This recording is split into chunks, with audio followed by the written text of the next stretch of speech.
السلام علیکم۔ امید کرتی ہوں آپ سب بخیریت ہوں گے۔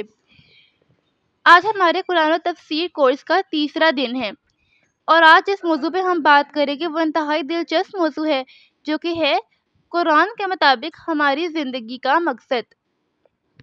آج ہم لوگوں کو سیکھنے کو ملے گا کہ قرآن کے مطابق ہماری زندگی کا مقصد کیا ہے۔ الحمدللہ آج ہم ایک نہایت اہم اور بنیادی سوال پر بات کریں گے، یہ کہ ہماری زندگی کا مقصد کیا ہے۔ اب میں اس کا جواب آپ سب کو بتاتی ہوں۔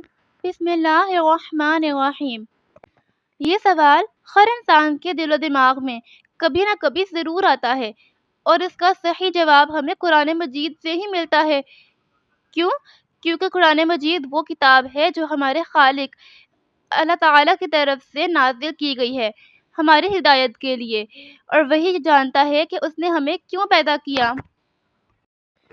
تو اب ہمیں معلوم ہو چکا ہے کہ ہمیں ہمارے اس سوال کا جواب قرآن مجید سے ملے گا۔ تو آئیے قرآن مجید کی روشنی میں اس سوال کے جواب کو ڈھونڈتے ہیں۔ اب ہم اس سوال کے جواب کو 5 پوائنٹس کی شکل میں یا 5 سٹیپس کی شکل میں سمجھتے ہیں۔ تو اب ہمارا پہلا سٹیپ جو ہے وہ ہے مقصد زندگی۔ سب سے پہلے ہم لوگ اس کے متعلق آیت مبارکہ سے لیتے ہیں، پھر اس کی تفسیر پڑھ کے سمجھیں گے کہ اس سے کیا مراد ہے۔ بسم اللہ الرحمن الرحیم۔ وَمَا خَلَقْتُ الْجِنَّ وَالْإِنسَ إِلَّا لِيَعْبُدُونِ۔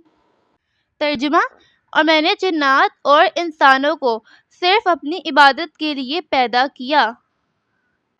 تو اب ہمیں ہمارے سوال کا جواب کافی حد تک تو اس آیت مبارکہ سے ہی مل چکا ہے۔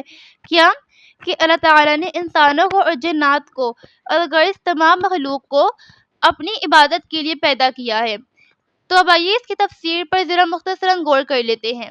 بسم اللہ الرحمن الرحیم۔ اب یہاں پہ اللہ پاک نے واضح فرما دیا کہ ہماری تخلیق کا بنیادی مقصد عبادت ہے۔ عبادت صرف نماز یا روزے کا ہی نام نہیں، بلکہ زندگی کے ہر شعبے میں اللہ پاک کی رضا کے مطابق چلنا عبادت ہے۔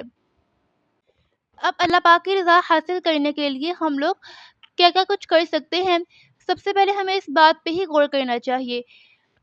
اللہ پاک کی رضا حاصل کرنے کا سب سے جو بنیادی طریقہ ہے، سب سے آسان طریقہ ہے، وہ تو نماز ہے کہ ہم اپنے آپ کو پنجگانہ نماز کا عادی بنائیں۔ اس کے علاوہ ہم لوگ خوب ذکر اللہ کریں، اللہ پاک کو چلتے پھرتے اٹھتے بیٹھتے ہر وقت یاد کرتے رہیں۔ اس کے علاوہ ہم لوگ اپنے